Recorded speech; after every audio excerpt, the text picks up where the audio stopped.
कोई भी राष्ट्रीय पार्टी हारने के लिए चुनाव नहीं लड़ती है। 7 सीटों पर लड़ने का संकेत दिया है और अभी तक राष्ट्रीय जनता दल की तरफ से इस पर कोई जवाब नहीं मिला। माननीय लालू प्रसाद जी ने स्पष्ट रूप से यह बयान दिया था कि कांग्रेस हाईकमान से मेरी बातचीत हो गई है और विधान परिषद के चुनाव में हम कांग्रेस को भी सीट देंगे और अपने कोटे से हम चिराग पासवान को भी सीट देंगे। और नमस्कार, आप देख रहे हैं टाइम 8। मैं हूं राजीव कमल।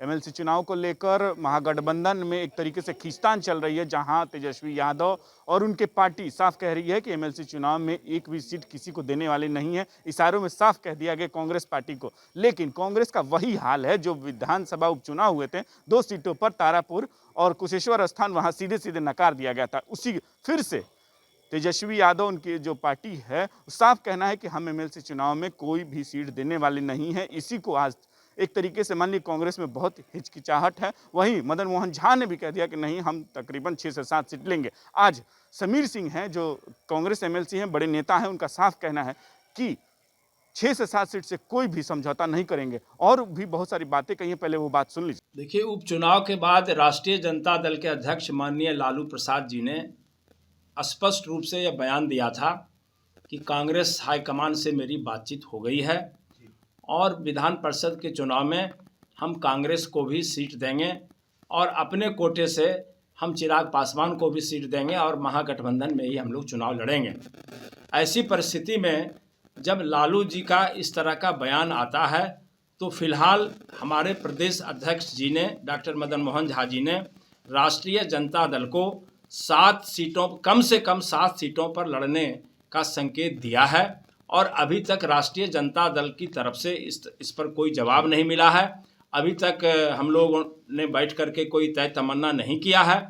ये लोग अभी प्रचार कर रहे हैं कि राष्ट्रीय जनता दल एक तरफा उम्मीदवार दे रही है। तो हम इस संदर्भ में आपको कहना चाहते हैं कि कोई भी दल अपने संभावित उम्मीदवार को ये संकेत दे सकती है कि जाके तुम चुनावी तैयारी करो। हम लोग भी अपने संभावित उम्मीदवार को, जो लड़ने के लायक मजबूत हैं, उसको संकेत दे रहे हैं, उसमें कोई दिक्कत नहीं है।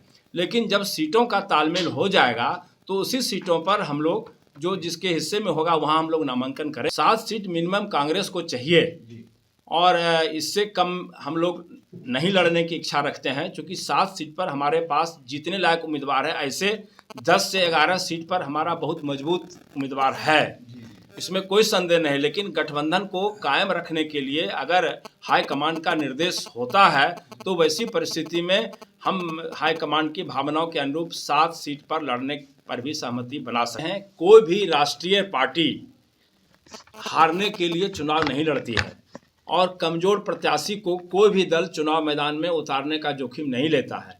इसलिए हमारे पास जो भी लड़ने लायक उम्मीदवार हैं वो काफ़ी मजबूत हैं और हम समझते हैं कि हम लोग अगर मिलजुल कर लड़ेंगे तो जीत की ज़्यादा संभावना होगी। आपने सुना कि साफ समीर सिंह का कहना है कि हम 6 से 7 सीट से कोई भी समझौता कम करने वाले नहीं हैं।